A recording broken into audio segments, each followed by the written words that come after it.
அனைவருக்கும் வணக்கம். தெய்வீக பலன்கள் சேனல் சார்பாக தங்களை அன்புடன் வரவேற்கிறோம். இன்று நம் காணொலியில் காண விரும்புவது, உங்களுடைய குடும்பம் செழிக்க குலதெய்வத்திற்கு எந்த பொருட்களை எல்லாம் படைக்க வேண்டும் என்பதை பற்றி இந்த காணொலியில் பார்க்கலாம். வாருங்கள் காணொலிக்கு செல்லலாம். மறக்காமல் ஒரு சப்ஸ்கிரைப் செய்யவும். எந்த ஒரு செயலை துவங்குவதற்கு முன்பும் குலதெய்வத்தை வணங்கி குலதெய்வத்தினுடைய அருளை பெற்ற பிறகுதான் மற்ற தெய்வங்களை வணங்க வேண்டும் என சாஸ்திரங்கள் அதனுடைய விதிகள் கூறுகிறது. குலதெய்வத்தினுடைய அருள் நமக்கு விரைவாக கிடைக்க வேண்டும். எந்த காரியத்தை வேண்டி வழிபடுகின்றனமோ அந்த வேண்டுதல்கள் விரைவில் நிறைவேற அது வெற்றியுடன் நிறைவேண்டும் என்றால் அதற்கு ஏற்ற பொருளை குலதெய்வத்திற்கு காணிக்கையாக செலுத்தி வழிபட வேண்டும். அப்படி எந்த பொருளை குலதெய்வத்திற்கு படைத்தால் எப்படி வெற்றி கிடைக்கும் என்பதை பற்றி இந்த காணொலியில் பார்க்கலாம். குலதெய்வ வழிபாடு என்பது அனைவரும் அவசியம் செய்ய வேண்டிய ஒரு சிறப்பு வழிபாடாகும். குலதெய்வத்தின் அருள் ஒருவருக்கு இருந்தால் மட்டுமே மற்ற தெய்வங்களின் அருள் நமக்கு கண்டிப்பாக கிடைக்கும் என சொல்லப்படுகிறது. குலதெய்வத்தின் அருள் ஒருவருக்கு இல்லை என்றால் அவர்கள் என்னதான் எந்த கோவிலுக்கு சென்று மன்றாடி வேண்டிக் கொண்டாலும், என்னதான் வழிபாடு செய்தாலும், பூஜை முறைகளை சிறப்பாக செய்து நேர்த்திக்கடன் செலுத்துவதனாலும் அந்த வேண்டுதல் எதுவுமே பலிக்காது என சொல்லப்படுகிறது. அப்படி நம்மையும் நம்முடைய குலதெய்வத்தையும் காலம் காலமாக காத்து வரும் குலதெய்வத்தை எந்த செயலை துவங்குவதற்கு முன்பும் வழிபட வேண்டும். குலதெய்வம் கோயிலுக்கு மாதத்திற்கு ஒரு முறையாவது சென்று வழிபட்டு வர வேண்டும். அப்படி முடியாதவர்கள் வருடத்திற்கு ஒரு முறையாவது குடும்பத்துடன் சென்று பொங்கல் வைத்து வழிபட்டு விட்டு வர வேண்டும் என சாஸ்திரம் கூறுகிறது. குலதெய்வம் கோயிலுக்கு அடிக்கடி சென்று வழிபட முடியாவிட்டாலும் வீட்டில் இருந்தபடி குலதெய்வத்தை கண்டிப்பாக வழிபட வேண்டும். குலதெய்வத்தை வழிபட வேண்டும் என அனைவருக்கும் தெரிந்திருந்தாலும் அதை எப்படி வழிபட வேண்டும் என்ற சரியான வழிமுறைகளை பலருக்கும் தெரிவது கிடையாது. பொதுவாக குலதெய்வத்திற்கு தங்கால் முடிந்த பொருட்களை படைத்து வழிபடுவதுதான் பலரது வழக்கம். ஆனால் எந்தெந்த பொருளை படைத்து வழிபட்டால் என்னென்ன பலன் கிடைக்கும் என தெரியாது. உங்கள் வேண்டுதலுக்கேற்ற பொருளை நீங்கள் குலதெய்வத்திற்கு படைத்து வழிபட்டால் உங்களின் வேண்டுதல் விரைவில் நிறைவேறும் என்பது ஐதீகமாகும்.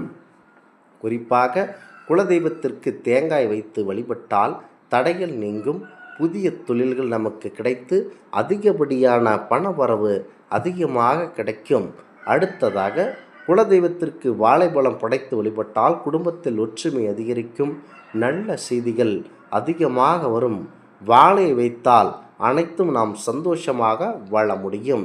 அடுத்ததாக குலதெய்வத்திற்கு சர்க்கரை பொங்கல் வைப்பதனால் செல்வ வளவு அதிகரிக்கும், வேண்டுதல்கள் விருப்பங்கள் கண்டிப்பாக நிறைவேறும். அந்த சர்க்கரை போல எவ்வாறு இனிக்கிறதோ அதுபோல நம்முடைய வாழ்க்கை அமையும். குலதெய்வத்திற்கு காய்ச்சாத பசும்பால் படைத்து வழிபட்டால் மன அமைதி நமக்கு கண்டிப்பாக கிடைக்கும், உடல் ஆரோக்கியம் மேம்பட்டு அதிகமாக வரும். குலதெய்வத்திற்கு தயிர் படைத்து வழிபட்டால் வீட்டில் அமைதி நிலைத்திருக்கும், வீண் சண்டைகள் பிரச்சனைகள் வாக்குவாதங்கள் கண்டிப்பாக குறையும். குலதெய்வத்திற்கு வெற்றிலை பாக்கு படைத்து வழிபட்டால் செல்வ வளம் நமக்கு அதிகரிக்கும், நல்ல வாய்ப்புகள் அதிகமாக கிடைக்க அதிகப்படியான வாய்ப்புகள் இருக்கின்றன. குலதெய்வத்திற்கு எலுமிச்சை வைத்து வழிபட்டால் கெட்ட சக்திகளின் தாக்கம் நீங்கும், கண் திருஷ்டி அகலும். கண்டிப்பாக குலதெய்வத்திற்கு நெய் தீபம் ஏற்றினால் அதிர்ஷ்டம் அதிகரிக்கும், தெய்வ அருள் கண்டிப்பாக நமக்கு கிடைக்க அதிகப்படியான வாய்ப்பு இருக்கின்றன. குலதெய்வத்திற்கு பூமாலை சாட்சி வழிபட்டால் மனதில் நினைத்தது கண்டிப்பாக நடக்கும், சந்தோஷம் அதிகரித்து வாழ்க்கையில் அற்புதங்கள் அதிகமாக நிகழும்.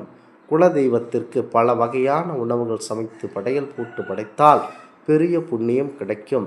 தெய்வத்திற்கே அன்னதானம் அளித்த பலன் உங்களுக்கு கிடைக்கும், வாழ்க்கை கண்டிப்பாக உயர்ந்த நிலைக்கு வருவீர்கள். குலதெய்வத்திற்கு மஞ்சள் வைத்து வழிபட்டால் திருமண தடை கண்டிப்பாக நீங்கும், மங்களம் பெருகும். குலதெய்வத்திற்கு குங்குமம் வைத்து வழிபட்டால் குடும்ப பெண்களுக்கு நன்மை கிடைக்கும், செல்வ வெள்ளம் சேரும், மாங்கல்ய பலம் அதிகமாக கூடும். குலதெய்வத்திற்கு மண் அகல் தீபம் ஏற்றினால் வீட்டில் வறுமை மற்றும் துன்பம் நீங்கி செல்வமும் நல்ல சக்தியும் பெருகும். இந்த வழிபாடுகளை குலதெய்வம் கோயிலுக்கு சென்றோ அல்லது வீட்டில் இருந்தோ கூட செய்யலாம்.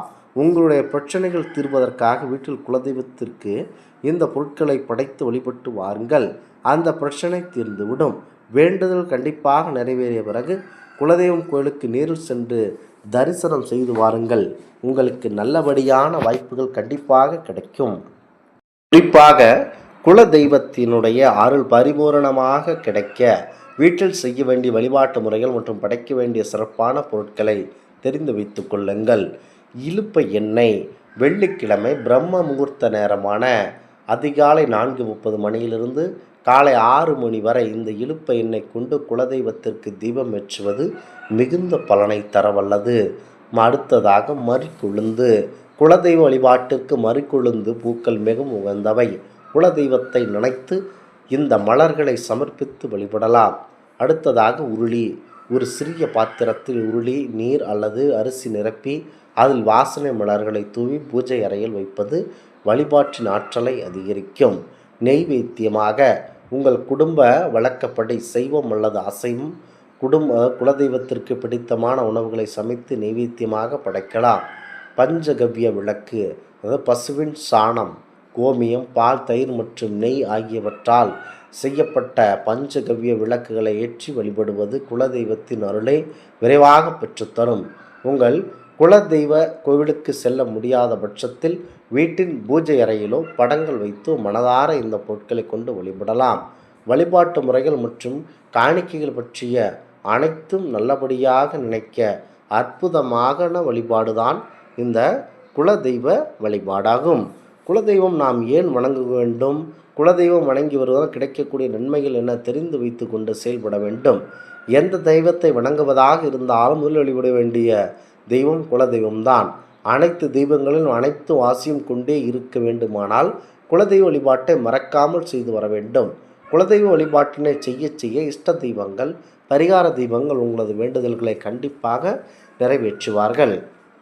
குலதெய்வத்திற்கு நேர்த்திகடன் செலுத்துவதை முறையே செய்து வர வேண்டும். இதனால் வருடத்திற்கு ஒரு முறைதான் சிலர் குலதெய்வத்தை வணங்குகிறார்கள். குலதெய்வத்தை தினமும் வணங்கலாம். குலதெய்வ கோயிலுக்கு மாதந்தோறும் செல்லலாம். அமாவாசை, பௌர்ணமி முதலான நாட்களிலும் குலதெய்வ வழிபாடு செய்வதனால் நன்மைகள் அதிகமாக பிறக்கின்றன. குறிப்பாக குலதெய்வ கோயிலுக்கு நம்மால் முடிந்த திருப்பணிகளை செய்யலாம். குலதெய்வ கோயிலுக்கு எண்ணெய், திரி போன்றவற்றையும் வழங்கலாம். குலதெய்வத்தை படையலிட்டு வணங்கி வந்தால் அனைத்து கடவுள்களையும் ஆசியும் அருளையும் நமக்கு கண்டிப்பாக கிடைக்கும் என்பது நம்பிக்கை. குலதெய்வத்தின் போட்டோ வீட்டில் வைக்கலாம் என்றால் இன்னும் சிலருக்கு சந்தேகம் இருக்கலாம். சாந்தமான குலதெய்வமாக இருந்தால் அதை வீட்டில் வைத்து வழிபடலாம். உக்கிரமான தெய்வமாக இருந்தால் வீட்டில் அந்த போட்டோவை வைக்கக்கூடாது. அதேபோல் குலதெய்வத்திற்கு ஏற்ற எண்ணெய் இலுப்பை எண்ணெய் ஆகும். குலதெய்வம் மட்டுமல்ல, அனைத்து கடவுளும் சக்தியும் ஈர்க்கும் தன்மை இந்த இலுப்பை எண்ணெய்க்கு உண்டு. அது மட்டுமல்ல, இந்த இலுப்பை எண்ணெயில் தீபம் ஏற்றினால் 1000 நெய் தீபம் ஏற்றுவதற்கு சமம் என்கின்றனர்.